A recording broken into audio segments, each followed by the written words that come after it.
नमस्ते, मेरा नाम है अंकिता और आज मैं सुनाऊंगी आपको रवींद्रनाथ टैगोर की रचना एक रात। तो सुनिए मेरे साथ। एक रात। एक ही पाठशाला में सुरवाला के साथ पढ़ा हूँ, खेला हूँ।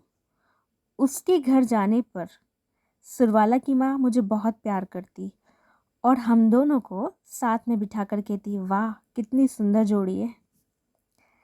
छोटा था किंतु बात का अभिप्राय प्रायः समझ लेता था।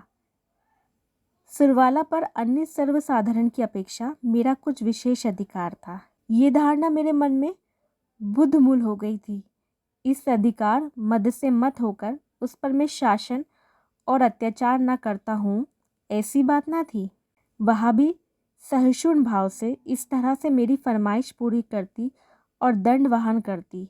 मोहल्ले में उसके रूप की प्रशंसा थी, किंतु बर्बर बालक की दृष्टि में उसे सौंदर्य का कोई महत्व नहीं था। मैं तो बस यही जानता था कि सुरवाला ने अपने पिता के घर में मेरा प्रभुत्व स्वीकार करने के लिए ही जन्म लिया है, इसलिए वह विशेष रूप से मेरी अवहेलना की पात्री है।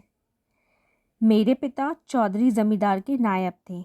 उनकी इच्छा थी मेरे काम करने की योग होते ही मुझे जमींदारी सरिश्ते का काम सिखाकर कहीं गुमाश्तेगिरी दिला दें, किंतु मैं मन ही मन इसका विरोधी था।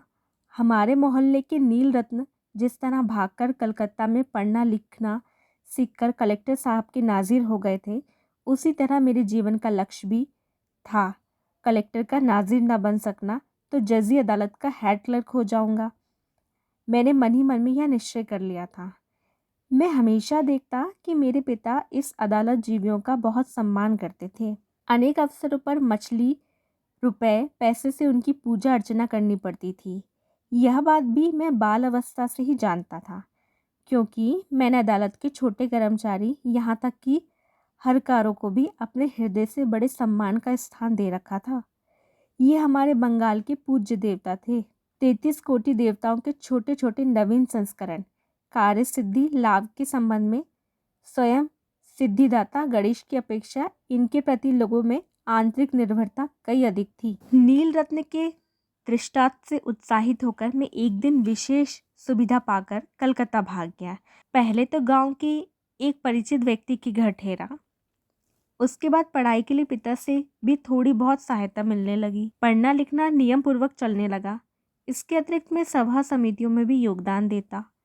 देश के लिए प्राण विसर्जन करने की तत्काल आवश्यकता है, इस विषय पर मुझे कोई संदेह ना था, किंतु यह दुस्संदेह कार्य किस प्रकार किया जा सकता है यह मैं नहीं जानता था। ना इसका कोई दृष्टांत ही दिखाई पड़ता था, पर इससे मेरे उत्साह में कोई कमी नहीं आई। हम देहाती थे, कम उम्र में ही प्रौढ़ बुद्धि रखने वाले कलकत्ता वालों की तरह हर चीज का मजाक उड़ाना हमने नहीं सीखा था। इसलिए हम लोग चंदे की किताब लेकर भूखे प्यासे दोपहर की धूप से दर दर भीख मांगते फिरते, किनारे खड़े होकर विज्ञापन बांटते, सभा स्थल में जोकर बेंच कुर्सी लगाते, कमर बांधकर मारपीट करने पर उतारू हो जाते। शहर के लड़के हमारे ये लक्षण देखकर हमें गवार कहते। आया तो था नाजिर सा रिश्तेदार बनने, पर मैगजीन गैरीबाल्डी बनने की तैयारी करने लगा। इसी समय मेरे पिता और सुरवाला के पिता ने एक मत होकर सुरवाला के साथ मेरा विवाह करने का निश्चय किया। मैं 15 वर्ष की अवस्था में कलकत्ता भागा आया था। उस समय सुरवाला की अवस्था 8 वर्ष की थी। अब मैं 18 वर्ष का था। पिता के अनुसार मेरे विवाह की आयु धीरे धीरे निकल ली जा रही थी, पर मैंने ही मन मन प्रतिज्ञा कर ली थी कि आजीवन अविवाहित रहकर स्वदेश के लिए मर मिटूंगा। मैंने पिता से कहा, पढ़ाई पूरी किए बिना मैं विवाह नहीं कर सकता। 2-4 महीने के बाद ही खबर मिली कि वकील रामलोचन बाबू के साथ सुरवाला का विवाह हो गया। मैं तो पतित भारत की चंदा वसूली के काम में व्यस्त था। मुझे यह समाचार अत्यंत तुच्छ मालूम पड़ा। एंट्रेंस पास कर लिया था। फर्स्ट ईयर आर्ट्स में जाने का विचार था। तभी पिता की मृत्यु हो गई। परिवार में मैं अकेला नहीं था, माता थी और 2 बहनें। कॉलेज छोड़कर काम की तलाश में निकलना पड़ा। बहुत कोशिशों के बाद नोआखली डिवीज़न के एक छोटे से शहर के एंट्रेंस स्कूल में असिस्टेंट मास्टर का पद मिला। सोचा मेरी उपयुक्त काम मिल गया है। उपदेश तथा उत्साह प्रदान करके प्रत्येक विद्यार्थी को भावी भारत का सेनापति बना दूंगा। काम आरंभ कर दिया। देखा भारतवर्ष के भविष्य की अपेक्षा इम्तिहान की ज़्यादा चिंता की जाती है। छात्रों को ग्रामर और अलजेब्रा के बाहर की कोई बात बताते ही हेडमास्टर नाराज़ हो जाते हैं। 2-1 महीने में मेरा उत्साह ठंडा पड़ा।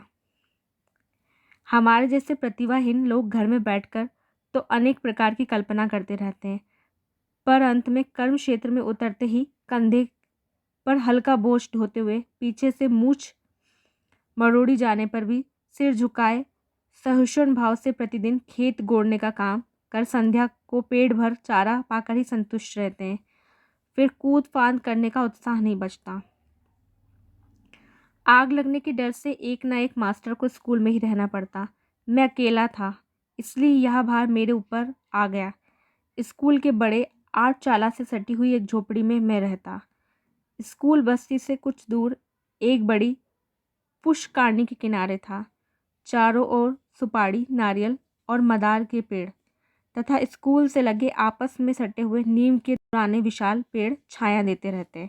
अभी तक मैंने एक बात का उल्लेख नहीं किया, ना मैंने उसे उस योगी समझा। यहाँ के सरकारी वकील रामलोचन राय का घर हमारे स्कूल के पास ही था और उनके साथ उनकी स्त्री मेरी बाल्य सखी सुरवाला थी। यह मैं जान रामलोचन बाबू के साथ मेरा परिचय हुआ। सुरवाला के साथ मेरे बचपन में परिचय था। यह रामलोचन बाबू जानते थे या नहीं, मैं नहीं जानता। मैंने भी नया परिचय होने के कारण उस विषय में कुछ कहना उचित न समझा है। यही नहीं, सुरवाला किसी समय मेरे जीवन के साथ किसी रूप में जुड़ी हुई थी। यह बात मेरे मन में ठीक तरह से उठी ही नहीं। एक दिन छुट्टी के रोज रामलोचन बाबू से भेंट करने उनके घर गया। याद नहीं किस विषय पर बातचीत हो रही थी, शायद वर्तमान भारतवर्ष के संबंध में थी। यह बात ना थी कि वे उसके लिए विशेष चिंतित और उदास थे, किंतु विषय ऐसा था कि हुक्का पीते पीते उस पर 1-1.5 घंटे तक यूं ही शोक या दुख प्रकट किया जा सकता था। तभी बगल के कमरे में चूड़ियों की हल्की सी खनखनाहट, साड़ी की सरसराहट और पैरों की कुछ आहट सुनाई पड़ी। मैं अच्छी तरह समझ गया कि जंगल की शांत से कोई कौतूहल हलपूर्ण आंखें मुझे देख रही हैं। मुझे तत्काल वे आंखें याद ही आईं। विश्वास, सरलता और बाल सुलभ प्रीति से छल छलाती 2 बड़ी बड़ी आंखें, काली काली पुतलियां, घनी काली पलकें और स्थिर दृष्टि। लौटकर घर आया, किंतु वह व्यथा बनी रही। पढ़ना लिखना जो भी करता, किसी तरह मन का भार दूर न हो पाता। शाम के समय में कुछ शांत चित्त होकर सोचने लगा कि आखिर ऐसा हुआ क्यों। उत्तर में मन बोला, तुम्हारी वह सुरवाला कहाँ गई? मैंने कहा, मैंने तो उसे स्वेच्छा से छोड़ दिया था। वह क्या मेरे लिए बैठी रहती? मन के भीतर से कोई बोला, उस समय जिसे चाहते ही पा सकते थे, अब उसे सिर पटक कर मर जाने पर भी एक बार देखने का अधिकार तुम्हें नहीं मिल सकता। बाल्यावस्था की वह सुरवाला तुम्हारे कितने ही निकट क्यों ना हो, चाहे तुम उसकी चूड़ियों की खनक सुनते रहो, उसके बालों की सुगंध की महक पाते रहो, किंतु तुम्हारे बीच में एक दीवार बराबर बनी रहेगी। मैंने कहा, जाने भी दो, सुरवाला मेरी कौन है? उत्तर मिला, आज सुरवाला तुम्हारी कोई नहीं, लेकिन सुरवाला तुम्हारी क्या नहीं हो सकती थी? सच बात है, सुरवाला मेरी क्या नहीं हो सकती थी?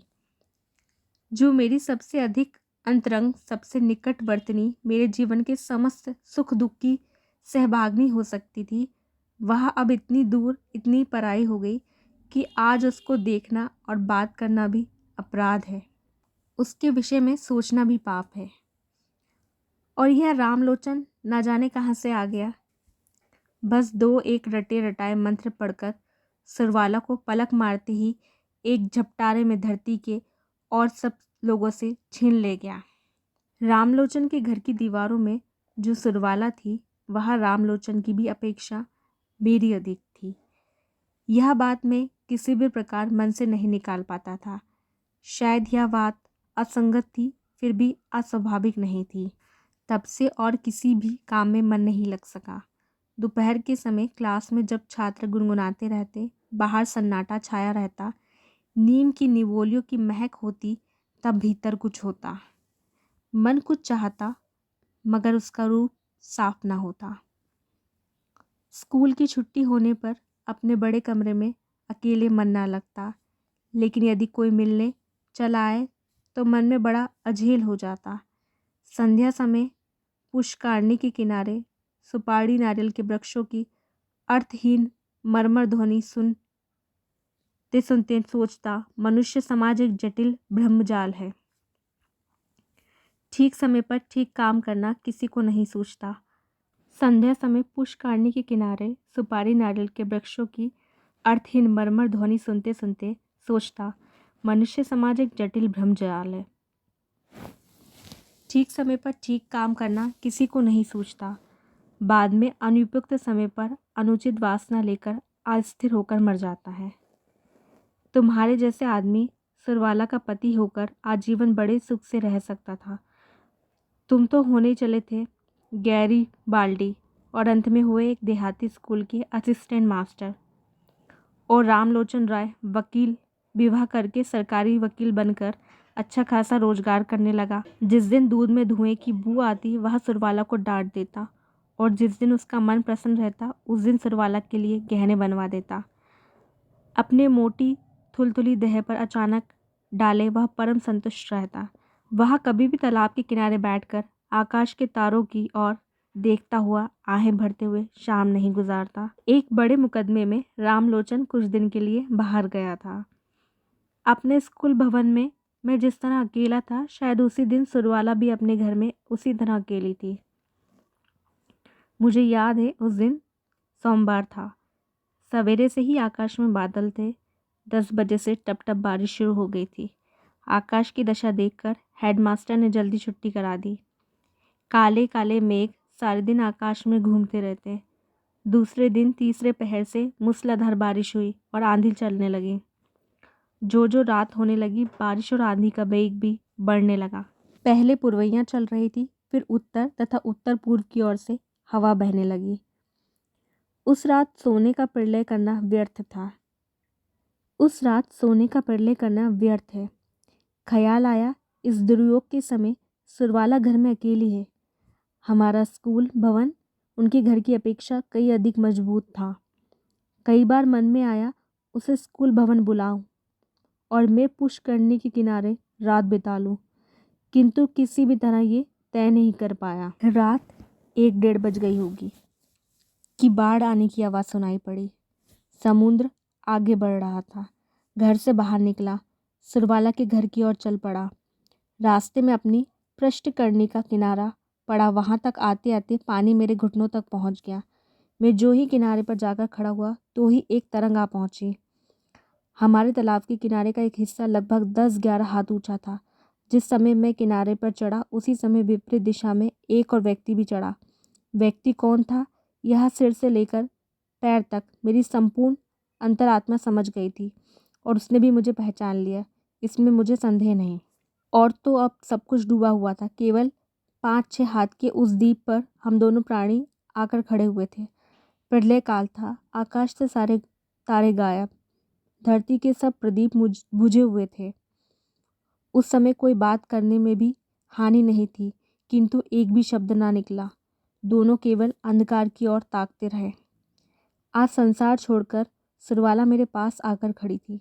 मुझे छोड़कर आज सुरवाला का कोई नहीं था। कब से बीते हुए उस काल में सुरवाला किसी जन्मांतर के बाद किसी प्राचीन रहस्य अंधकार पर उतरती हुई इस सूर्य चंद्र लोकित जनाकिरणा पृथ्वी के ऊपर मेरे ही बगल में आकर खड़ी हुई थी।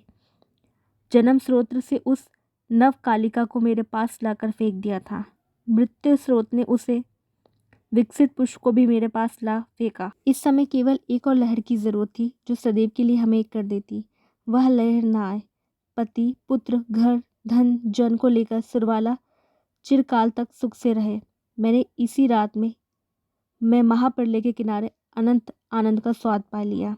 रात समाप्त होने को आई। आंधी थम गई, पानी उतर गया। सुरवाला बिना कुछ कहे घर चली गई। मैं भी बिना कुछ कहे अपने घर चला गया। मैंने सोचा, मैं नाजिर भी नहीं हुआ, सा रिश्तेदार भी नहीं हुआ, गैरीबॉल्डी भी नहीं हुआ। मैं एक टूटे फूटे स्कूल का असिस्टेंट मास्टर रह गया। मेरे संपूर्ण जीवन में केवल क्षण भर के लिए एक अनंत रात्रि का उदय हुआ था। शायद वही जीवन की एकमात्र चरम सार्थकता थी। धन्यवाद। आज की कहानी में इतना ही। हम फिर आपको सुनाएंगे रविन्द्रनाथ टैगोर की लिखी हुई कोई और कहानी। धन्यवाद।